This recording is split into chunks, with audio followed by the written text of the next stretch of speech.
Deu completo acesso ao coração do Pai.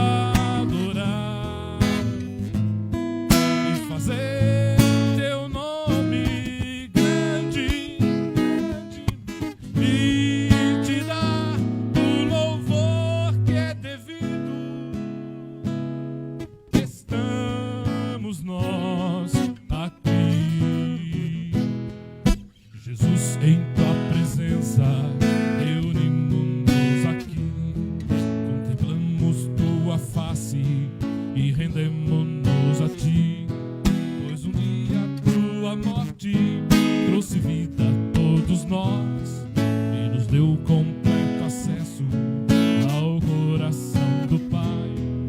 O véu que separava já não separa mais. A luz outrora apagada agora brilha e cada dia brilha mais. Só pra te adorar e fazer teu nome grande, grande, e te dar o louvor que é devido. Estamos nós aqui, estamos nós aqui, estamos nós aqui.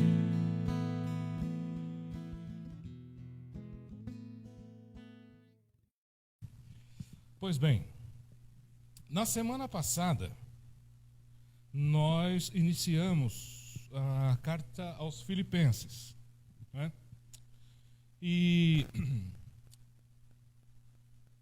nós vamos continuar nela, eu creio que por algumas semanas. Filipenses capítulo 1, a partir do verso 18 ao 30, são 12 versículos. Eu vou ler todos agora para a gente entender o que o apóstolo Paulo continuou dizendo, porque na semana passada nós lemos até o 9, 6, 9, não é? Então, veja bem, o apóstolo Paulo escreveu assim: mas que importa? O importante é que de qualquer forma, seja por motivos falsos ou verdadeiros, Cristo está sendo pregado e por isso me alegro. De fato, continuarei a me alegrar, ou continuarei a alegrar-me, pois sei que o que me aconteceu resultará em minha libertação, graças às orações de vocês e ao auxílio do Espírito de Jesus Cristo. Aguardo ansiosamente e espero que em nada serei envergonhado. Ao contrário, com toda a determinação de sempre, também agora Cristo será engrandecido em meu corpo, quer pela vida, quer pela morte. Porque para mim, o viver é Cristo e o morrer é lucro. Caso continue vivendo no corpo, terei fruto do meu trabalho e já não sei o que escolher. Estou pressionado dos dois lados. Desejo partir e estar com Cristo, o que é muito melhor. Contudo, é mais necessário, por causa de vocês, que eu permaneça no corpo. Convencido disso, sei que vou permanecer e continuar com todos vocês, para o seu progresso e alegria na fé, a fim de que pela minha presença, outra vez, a exultação de vocês em Cristo Jesus transborde por minha causa. Não importa o que aconteça, exerçam a sua cidadania de maneira digna do Evangelho de Cristo, para que assim, quer eu vá e os veja, quer apenas ouça a seu respeito em minha ausência, fique eu sabendo que vocês permanecem firmes num só espírito, lutando unânimes pela fé evangélica, sem de forma alguma deixar-se intimidar por aqueles que se opõem a vocês. Para eles isso é sinal de destruição, mas para vocês de salvação, e isso da parte de Deus. Pois a vocês foi dado o privilégio de não apenas crer em Cristo, mas também de sofrer por Ele, já que estão passando pelo mesmo combate que me viram enfrentar e agora ouvem que ainda enfrento. Vamos orar? Senhor, nosso Deus e Pai, nós somos gratos ao Senhor pela oportunidade de mais uma vez estarmos reunidos aqui, celebrando o bom nome de Jesus, cantando louvores ao Senhor, porque só o Senhor é digno de todo louvor, toda honra e toda glória. Senhor, nós estamos diante da Tua palavra e é ela quem nos edifica, é ela quem edifica a igreja. E nós precisamos do Senhor para compreendermos sempre mais e mais o que o Senhor tem para nós. Então, pelo agir do Espírito de Cristo, o Espírito Santo, fale aos nossos corações, converte-nos cada momento mais à tua santa e bendita palavra, para que todos nós sejamos edificados para o bem da igreja e para a salvação daqueles que ainda estão distantes do Senhor. Em nome de Jesus é que nós te pedimos e agradecemos. Amém. Irmãos, vocês vão se lembrar que na semana passada, quando eu estava comentando aqui com respeito aos filipenses, o apóstolo Paulo estava preso, estava na cadeia. E o motivo que o levara a essa situação era a sua profissão. Qual era a profissão do apóstolo Paulo? Missionário. Ele era servo de Cristo e ele trabalhava única e exclusivamente na pregação do Evangelho. Eu até comento com os irmãos que mal há em pregar o Evangelho. Nenhum. Porém, o Evangelho afronta aqueles que estão vivendo no pecado. Ele trata com aqueles que vivem na perdição. E quando há o confronto do Evangelho com a ação do pecado na vida das pessoas, há um certo destempero. Pode haver uma irritação e pode haver uma reação contrária àquilo que nós estamos pregando, àquilo que o apóstolo Paulo estava pregando. Ele estava anunciando o Evangelho. Vocês vão se lembrar que João Batista teve a sua cabeça cortada, colocada numa bandeja e servida de presente numa festa, porque ele disse a verdade. Ele disse para Herodes que o relacionamento que ele estava tendo era errado. Ele estava se relacionando intimamente com a mulher do seu irmão. E isso irritou a mulher a tal ponto que, além de João Batista ter sido preso, ela pediu como prêmio a cabeça do servo de Deus e foi dada a ela a cabeça de João Batista.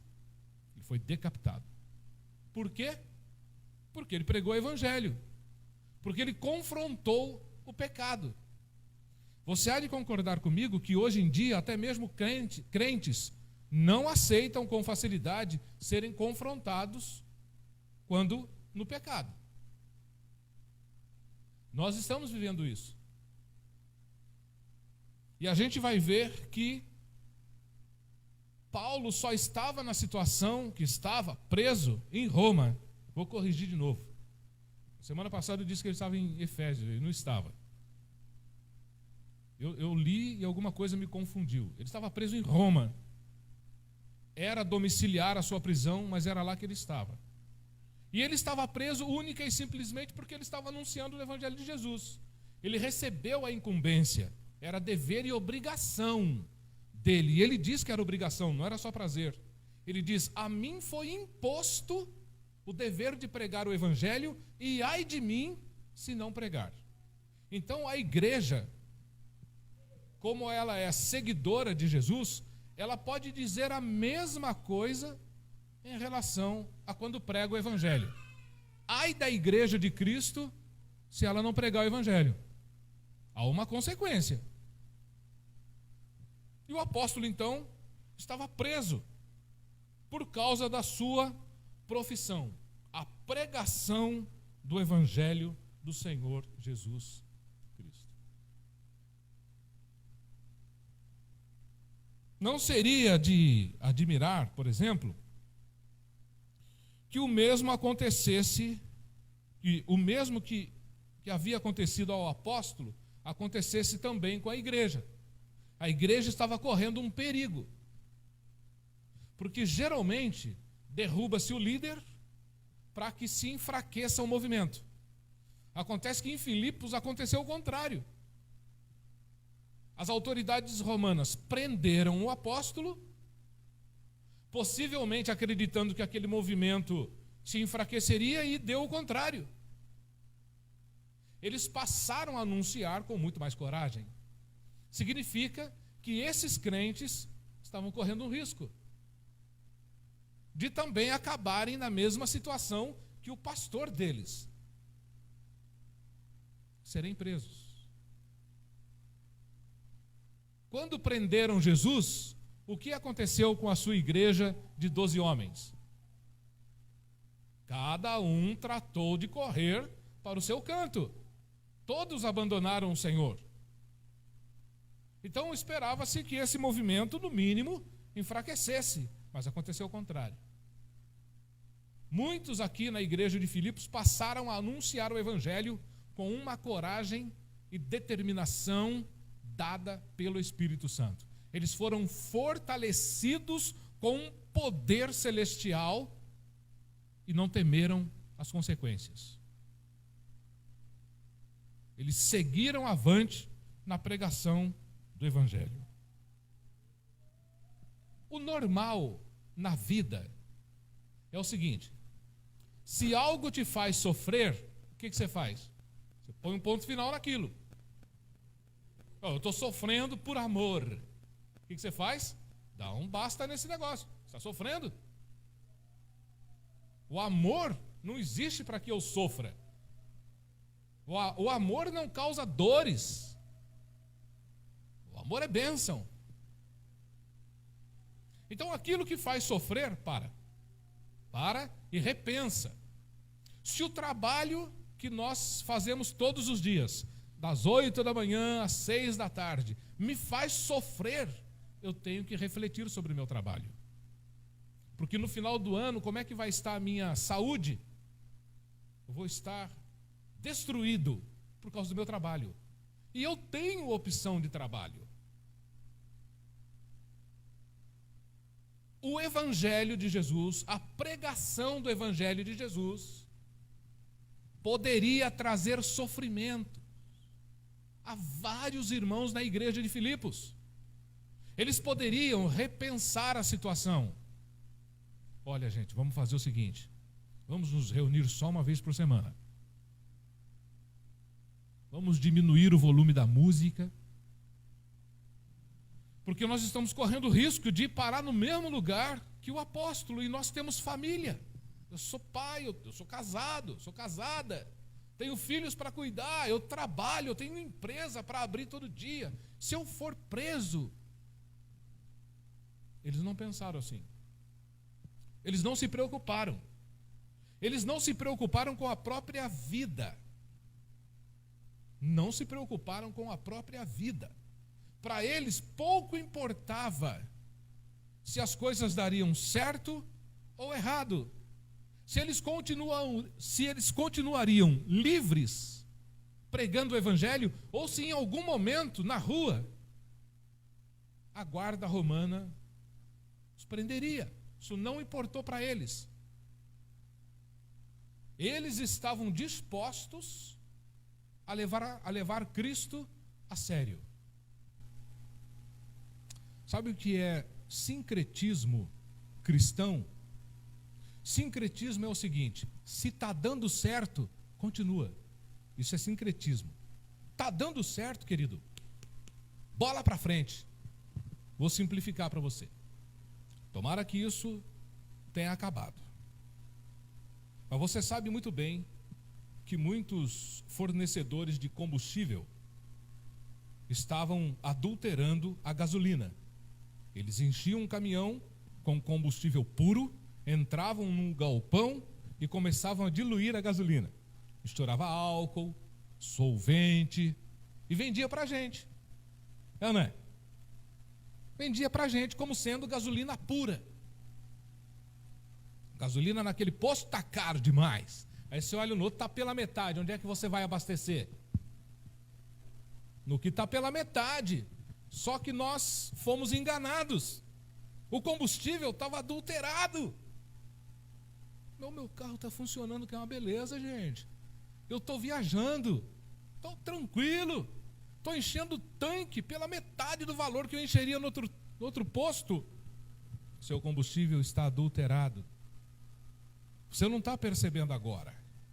Mas você vai perceber daqui 1 ano ou 2 que o motor do seu carro não vai responder como deveria.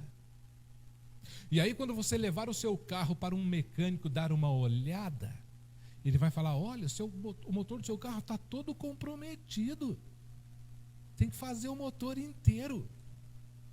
E lá vai R$8.000, R$10.000, de graça. Sabe por quê? Porque nós sabíamos que tinha muita gente vendendo combustível adulterado. A gente suspeitava que tinha alguma coisa estranha no ar. Gente, não é normal um combustível tão barato desse jeito. Mas como estava barato, o que nós fizemos? Nós abastecemos naquele posto mesmo.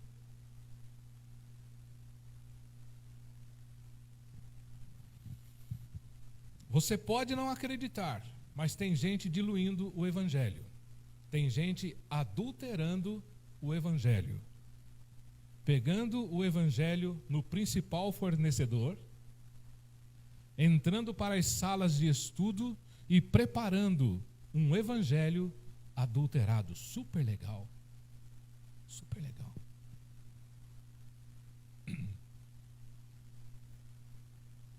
E tem muita gente abastecendo a alma desse evangelho adulterado. É muita alegria, é muito louvor, é muita comunhão, é muita graça, gente. 1 ano depois, um tempo depois, ou quando a tribulação ou a tempestade da vida se levanta, não tem estrutura, não tem raiz. Por quê? Porque usou um evangelho adulterado, um evangelho mentiroso. Isso é que Jesus está dizendo. Os filhos das trevas são mais prudentes que os filhos da luz. Eles estão prontos a confrontar o evangelho. Eles estão prontos a infiltrar na igreja a sua malignidade sem cerimônia. Evangelho adulterado. No decorrer dos séculos, a palavra de Deus vem sofrendo ataques, porém o perigo maior não está do lado de fora da igreja de Deus, mas dentro. E às vezes a gente não percebe. Ou percebe, mas gente, o que é isso? A igreja está indo tão bem, as pessoas estão vindo. Falar desse assunto agora pode espantar as pessoas. O apóstolo Paulo estava preso, mas estava feliz, porque ele estava vendo a igreja de Filipos trabalhando em prol de um evangelho verdadeiro. Aquele evangelho, quando tocasse a vida das pessoas, transformaria por dentro a alma, libertaria o espírito, para que aquela pessoa verdadeiramente viesse a Deus, disposta a servir a Deus com integridade de coração. Então, meus irmãos, que haja em nós essa disposição dos filipenses. Gostem de mim ou me odeiem, eu preciso anunciar um evangelho limpo. Este aqui, o evangelho que o Senhor Jesus anunciou. Evangelho que os apóstolos anunciaram. O que é de Deus, é de Deus. O que não é, não faz parte da vida da igreja. Se é assim que nós temos que adorar a Deus, então é assim. Porque se fizermos assim, Deus se alegrará em nós e nos dará aquilo que nós tanto precisamos.